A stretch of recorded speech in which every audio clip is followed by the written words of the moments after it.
Hi, and welcome to this video. Today I'll be talking about the Marvel Cinematic Universe and its place in the film industry in the context of transmedia storytelling. Now, I use this example because it is a key, maybe one of the most important examples at the moment of transmedia storytelling, aside from Star Wars, which also does some similar things, as you might be able to identify for yourself as we go through.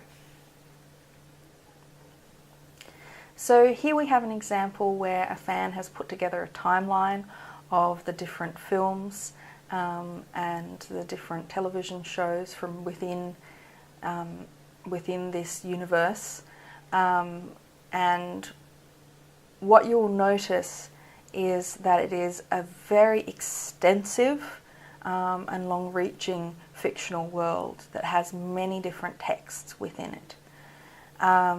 So this is adapted from, but also extending and making different the world of the comic books on which these characters are based, which themselves have had many adaptations and reiterations of the different characters at different times.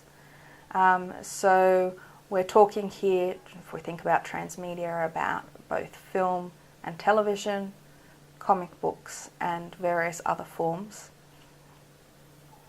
And the idea is that if we think again about some of our definitions, is that each of these forms should ideally bring some of their own characteristics and bring their own touch to the story, different ways of understanding the story or different foci for the story.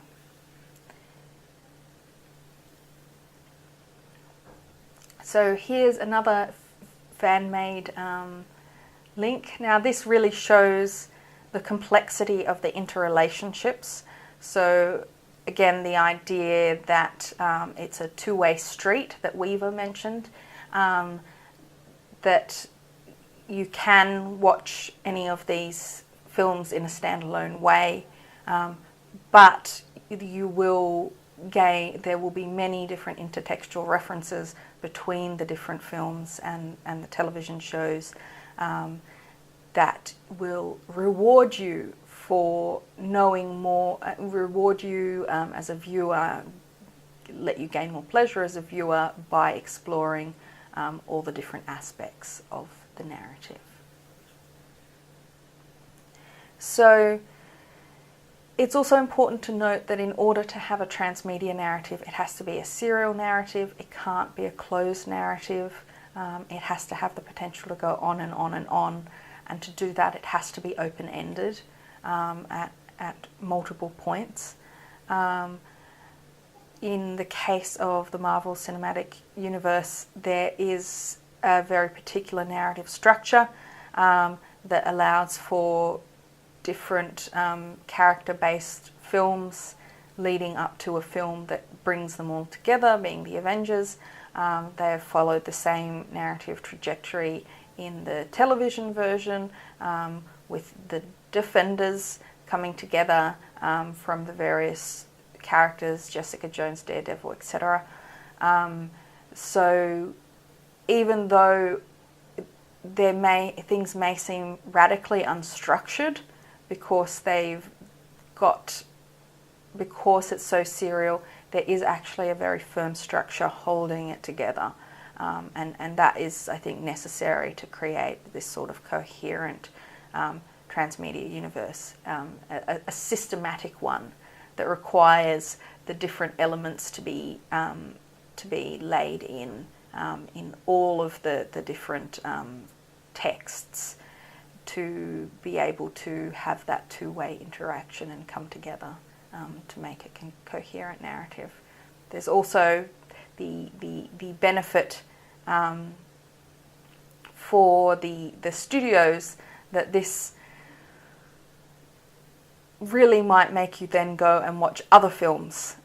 If you watch the Avengers and you've only watched Thor, you might then go and watch Captain America and so forth and so forth. So the idea is it's a very clever device in order to draw in more viewers. Television narratives, as we will explore, are very similar in some ways. So serial television narratives have always done this sort of thing, but not necessarily take it to that transmedia level. So this might be a little bit small on your screen, but this is the worldwide box office, so just the films, not any of the other elements, for profits for the top 19 MCU films. So you can see that we're talking about a very high amount of profit.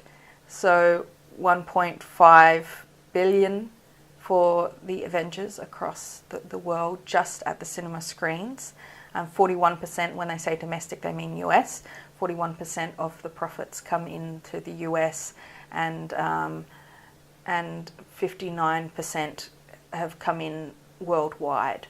So it's important when you're looking at these figures to always look at what the worldwide figures as well are, because it is often quoted when people quote what profits were made by a film.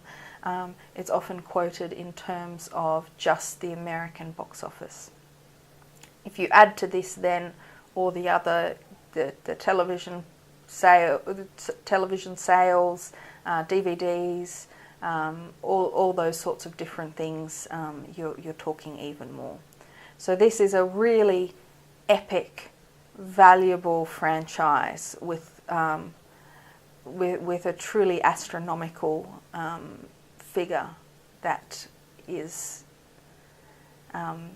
that is being made by these films. So it's really a very profitable juggernaut.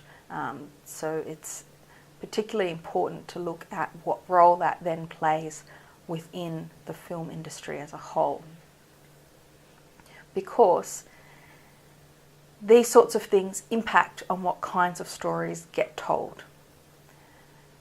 When you have there is a limited number of release times, or sort of time slots for releasing films. You can't be releasing too many blockbusters at the same time if you hope to be able to maximise your income from them.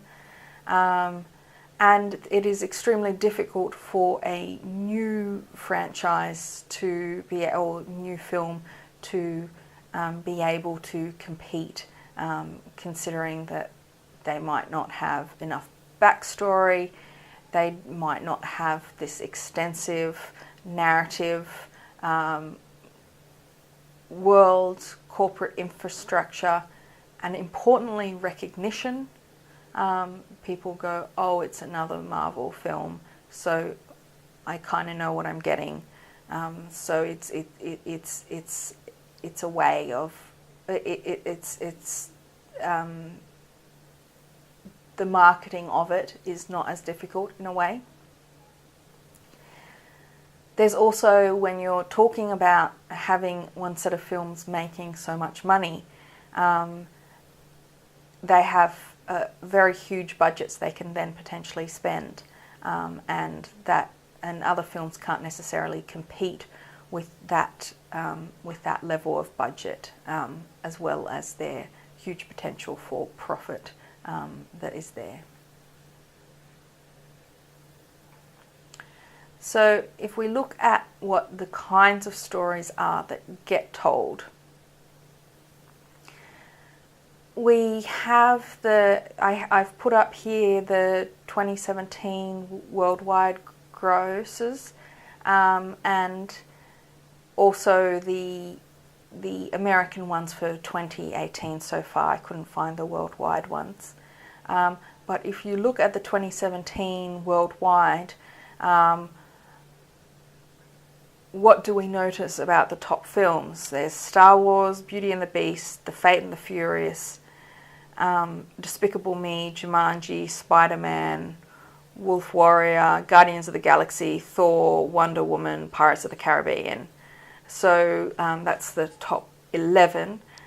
So what do you notice about that is a huge number of sequels or things that are part of existing franchises. This speaks to the difficulties of being able to break through if you're a standalone film and not necessarily and not necessarily part of a franchise, or you're a new franchise. So this also then impacts on the kind of stories that can be told. You need to emphasize, if you want to have potential for a sequel, which is what you're aiming for in this context, you have to emphasize seriality. So you can't really make a film that really ends. Well, you can, but it's more difficult to make a film that ends with no possibility for a sequel in that sort of classical narrative style.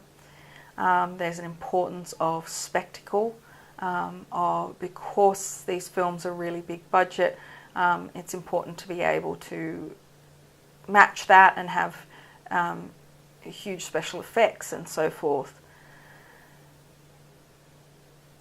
Transmedia narratives tend to not have to, even though the plot overall is so complex because it's going across so many texts, within the individual text it's hard to have a very complex plot because it's just going to become overly complicated and confusing. So it tends to favour things like superheroes, like action and so forth. And have characters that are in some way larger than life in order to sustain that coherence across the narratives, because for many transmedia narratives it's the characters that really pull them together, as well as the more general world building. So I'll leave it there. Thank you for viewing this, and I will see you later. Bye.